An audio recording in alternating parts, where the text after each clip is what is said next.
Hi guys, hello guys, and good day sa lahat ng mapapadaan dito sa aking video. Paki-like, share, and subscribe nyo na rin po ako sa lahat po ng makikita itong aking video. Guys, dito sa video na to ay magbibigay lamang ako ng ilang tips na aking natutunan kung paano po natin sisimulan ang pagbabasa ng Bible. Guys, alam nyo na tayo sa ating buhay, kung kailan lang po tayo puno ng problema, kung kailan lang po tayo maraming pinagdadaan ng pagsubok, ay saka lang po tayo lalapit at magdadasal sa ating Panginoong Diyos.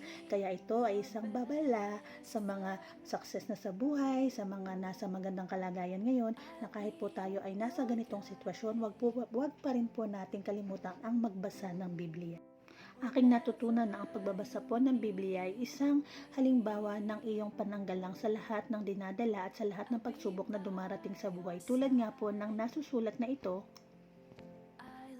sa Hebrew 4:12, ang salita ng Diyos ay buhay at mabisa, mas matalas kaysa alinmang tabak na sa magkabilay may talim.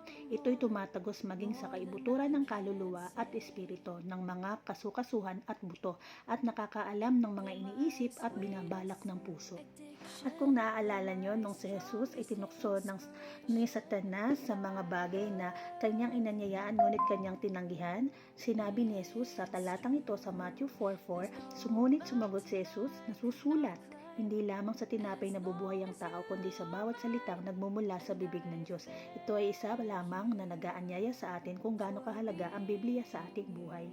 Ito pa ang ilan sa mga verse or chapter na nagsasabi na ang Biblia ay napaka-importante sa ating buhay. Ephesians 6:12, sapagkat hindi tayo nakikipaglaban sa mga tao, kundi sa mga pinuno, sa mga may kapangyarihan, sa mga tagapamahala ng kadilimang umiiral sa sanlibutan ito, sa hukbong espiritual ng kasamaan sa himpapawid. Kaya simulan na natin kung paano natin sisimulan ng maayos at talagang papasok sa ating puso ang pagbabasa ng Biblia. Unang-una, pag po tayo ay nagbabasa ng Biblia, tayo po ay manalangin at magbigay tayo ng isang malaking preparasyon bilang pagbukas ng ating mga puso sa pamamagitan ng pangunawa, pagpapakumbaba, at syempre mayroon tayong pagsisisi. Sabi nga dito, hanapin niyo ako at matatagpuan kapag hinanap ninyo ako ng inyong buong puso. Jeremiah 29:13. Ikalawa ay mensahe o ang konteksto. Alam nyo ba na ang mga libro or ang Biblia ay nahahati sa 66 books, the New Testament and the Old Testament. Sa Old Testament ay may 39 books at sa New Testament ay may 27 books. Ito ay nahati sa mga chapter at ang mga chapter naman ay nahati sa mga verse or bersikulo. Sa bawat mensahe, dapat alam din natin ang konteksto nito. Halimbawa na lamang kung sino yung nagsulat nung books na yon at kung para saan yung sinulat niya na yon. Sa madaling salita, yung background na binabasa mo.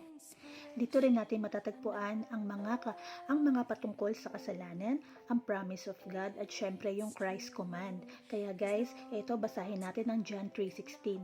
Sapagkat gayon na lamang ang pag-ibig ng Diyos sa sangkatauhan, kaya't ibinigay niya ang kanyang kaisa-isang anak upang ang sinumang sumampalataya sa kanya ay hindi mapapahamak kundi magkakaroon ng buhay na walang hanggan. At sa pamamagitan ng Biblia, ito rin ay nagbibigay ng warnings o babala para hindi rin tayo maligaw sa buhay, mamali ng diskarte at lagi nating hihingi ng guidance ang lahat ng ating hakbang sa buhay. At ang Bible din, pwede rin nating angkinin ang mga pangakong isinasaad dito basta bigyang kasatuparan lang natin ang mga tagubilin ni Jesus o yung mismong librong ito.